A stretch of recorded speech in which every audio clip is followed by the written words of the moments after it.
Kaštieli v Cíferi sa konala vernisáž jubilujúceho výtvarníka a sochára Tibora Dolníka, rodáka z Hlohovca. Jeho tvorba je širokospektrálna. Obrazy s kombinovanou technikou, sochy, portréty a dizajnerské výrobky.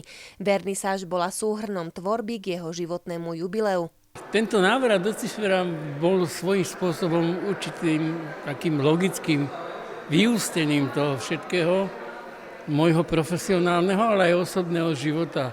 Pretože v tomto kaštieli a v týchto priestoroch de facto som fungoval 20 rokov. Tu som určitým spôsobom aj profesionálne, ale aj osobnostné začínal. Preto aj tento návrat je pre mňa taký veľmi nostalgický a mimoriadne som vďačný pánu starostovi, ktorý umožnil, že sa táto výstava mohla v týchto priestoroch uskutočniť.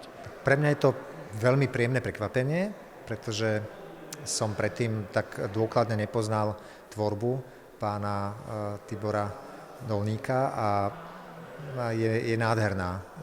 Je to naozaj umenie, doslova do písmena, rôzne žánry, rôzne štýly a niektoré z tých jeho diel ma fascinujú, takže mám radosť z toho, že tu je naozajstné umenie a zároveň som rád, že tento priestor, ktorý patrí obci Cífer, začína práve s takouto výstavou.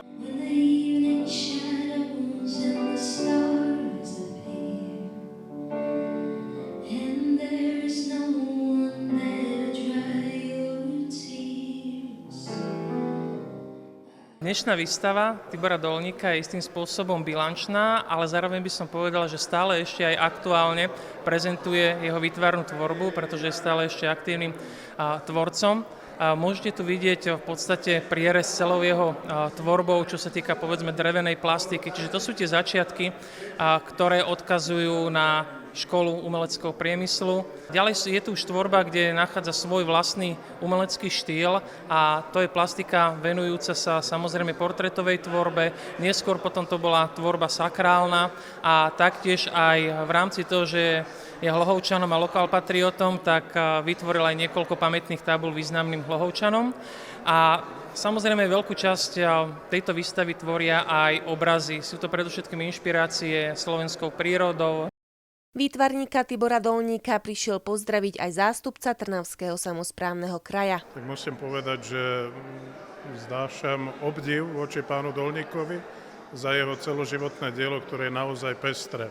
Od tých sakrálnych artefaktov až po výjavy prírody a nejaké budovy. Keď človek príde na výstavu priateľa, kamaráta, ktorého pozná jeho tvorbu, pozná sa s ním 50 rokov, a vníma ho ako človeka v prvom rade. On to povedal, že má vnúknutie od Boha, ale ja myslím, že v prvom rade je človek. Človek, s ktorým sa dá podebatovať o všeličom. Na vernisáži sa zúčastnil a pozdravil umelca osobne aj primátor mesta Hlohovec. Chcel som aj povedať, že Tibor Dolník, som rád, že ho môžem nazvať priateľom. Pretože sa poznáme už dlhé roky, dokonca 10 ročia. Jedno, čo ma teší, že je to Hlohovčan, ktorý naozaj reprezentuje Hlohovec nielen na domácej pôde, ale aj v zahraničí, čo dokazuje aj jeho počet úspešných výstav v zahraničí. Stretávame sa, debatujeme aj o dianí v Hlohovci, zaujíma sa o Hlohovec, je to typický lokálpatriot. Mrzí ma len jedno, že hovorí a tvrdí, že toto je jeho posledná výstava.